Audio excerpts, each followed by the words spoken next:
What's good, YouTube? Spencer Premier here, and I'm coming at you with my video of all the player projections for every best player on an NBA team in the Eastern Conference. But before we begin, I would like to ask you to turn on those post notifications and subscribe. Let's get into it.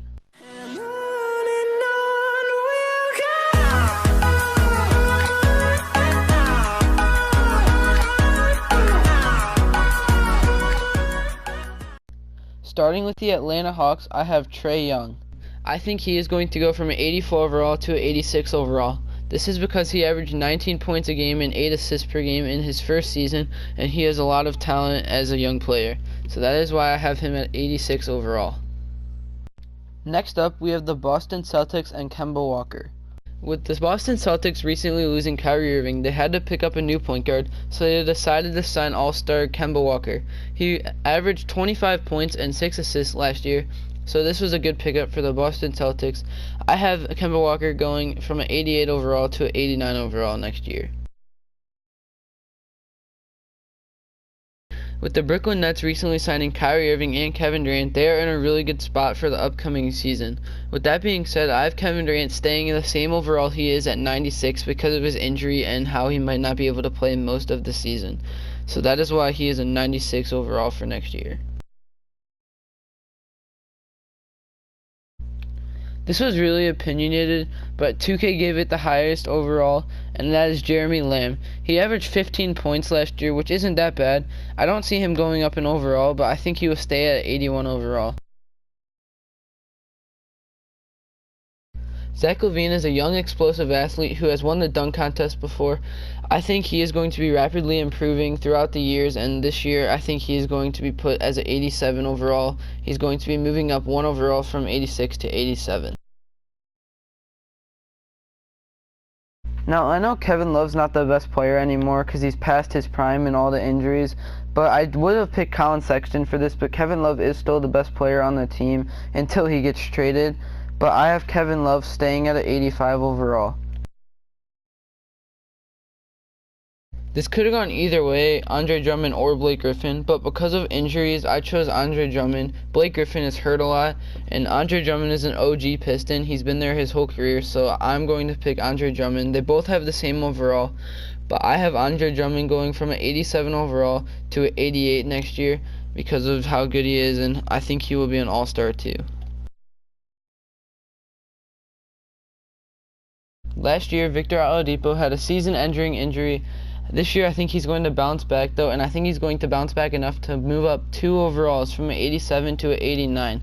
I think he might even make the All-Star game this year, and his team's definitely going to make the playoffs, but I definitely think he's going to make a major bounce back from last year's injury. With Dwayne Wade gone, the Heat have to focus more on rebuilding their team now, and what a better way to do it than signing Jimmy Butler in the offseason. He is a really good free agent, a really good all-star, 89 overall, and I have him going to 90 overall next year, and I have him making the all-star game. This one was pretty obvious. Giannis Antetokounmpo won the MVP in the 2018-19 season. I have him going from 96 to 98 overall this season. I think he will be the best card in the game and the best player in the NBA above LeBron because LeBron's starting to decrease as he's getting older. That is why I have Giannis as the best player at 98 overall. The Knicks may have missed out big on free agency, but they did sign Julius Randle and get RJ Barrett. Julius Randle is a good hardworking player who will give you 100% every night. He's good around the rim, and that is why I have him going from an 85 overall to an 86 this year.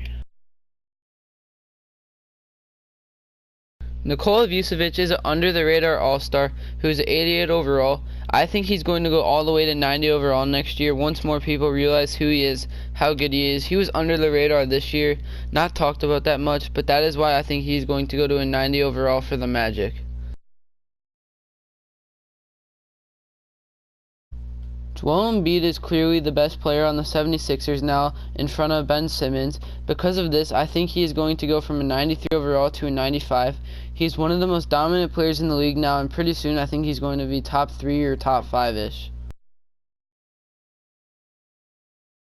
After the Raptors winning the NBA Finals, Kawhi Leonard decided to leave the team, but that leaves Pascal Siakam as the best player on the Raptors at this point.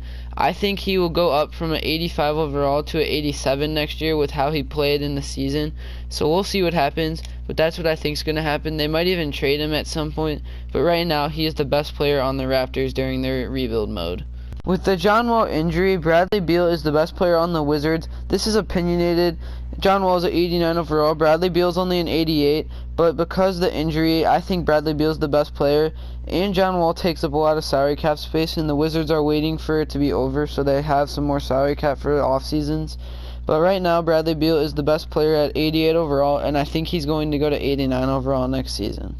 You've made it to the end of the video. Thanks for watching. I hope you enjoyed it. Please subscribe and turn on notifications. I want to see if we can get to 20 likes. I'm out.